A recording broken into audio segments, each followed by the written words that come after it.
வணக்கம் விவசாயிகளே. இது பார்த்தீங்கன்னா 1 ஏக்கரு 8000 நாற்று. இப்போ கொஞ்சம் மிளகா ரேட் இல்லாதனால பராமரிப்பு இல்லாமல் அப்படியே விட்டாச்சு. இதுக்கு முன்னாடி ரூ. 30 ரூ. 40 வரைக்கும் போயிட்டு இருந்தது.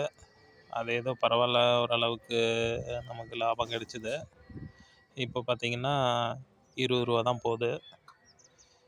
அதனால் ஒன்றும் ஃபெர்டிலைசரும் விடல, மருந்தும் மேலே அடிக்கல. லாஸ்ட்டாக மிளகா அறுக்கும் போது ரூ. 3500 கூலி ஆளுக்கு ஆச்சு. நான் மார்க்கெட்டில் எடுத்துன்னு போய் போட்டது ரூ. 3000 மிளகா. அதனால் இதை பராமரிக்கிறது வேண்டாம் அப்படின்னு விட்டாச்சு.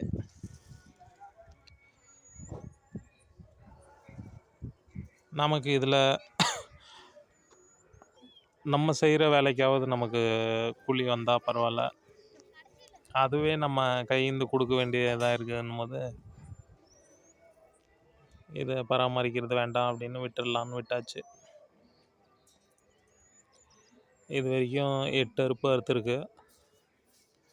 ஒரு அறுப்புக்கு 1500 1800 கிலோ அந்த ரேஞ்சுக்கு அறுத்துச்சு. இப்போ பார்த்தீங்கன்னா பராமரிப்பு இல்லாதனால ஒன்றும் பூ இருக்குது, இருந்தாலும் அது தரமாக இல்லை. பையன் லைக் பண்ண சொல்கிறான், சப்ஸ்கிரைப் பண்ண சொல்கிறான்.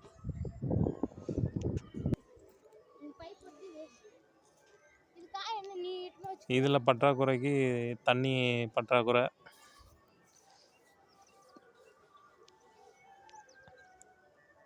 வெயில் ஓவரு. நைட் ஃபுல்லாக ட்ரிப்ளிகேஷனில் தண்ணி போனாலும் ஒரு 11 மணிக்கு போய் பார்த்தோம்னா தண்ணி போடாத மாதிரி தான் இருக்கும்.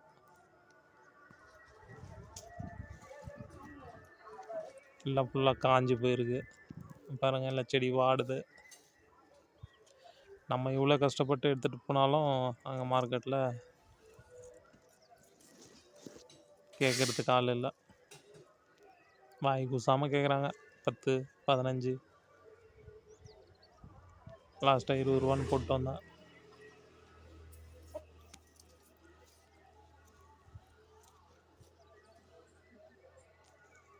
ஃபுல்லாக பாருங்கள், செடி ஃபுல்லாக வாடுது. ஒவ்வொரு இடத்துல 2 பைப்பாக விட்ருக்கு. நிறைய இடத்துல 2 பைப்பு தான் விட்ருக்கு. ஒவ்வொரு இடத்துல ஒரு பைப்பாக விட்ருக்கு ட்ரிப்ளிகேஷன்.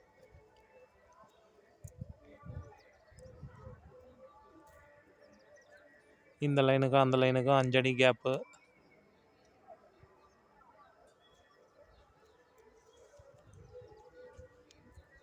பவர் டில்லரில் தான் இதை ஓட்டுறோம்.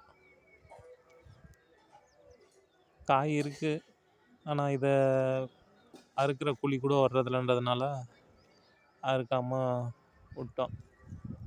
அப்படியே பழத்துக்கு விட்டுறலான்னு இருக்கோம், பார்ப்போம்.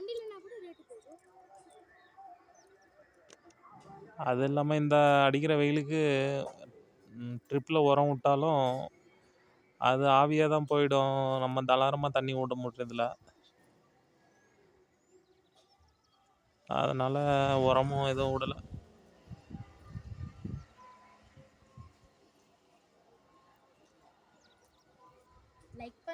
ஆனால் இப்போ ஏதாவது மழை பெஞ்சா காப்பாற்றலாம் என்ற ஒரு ஐடியா இருக்குது.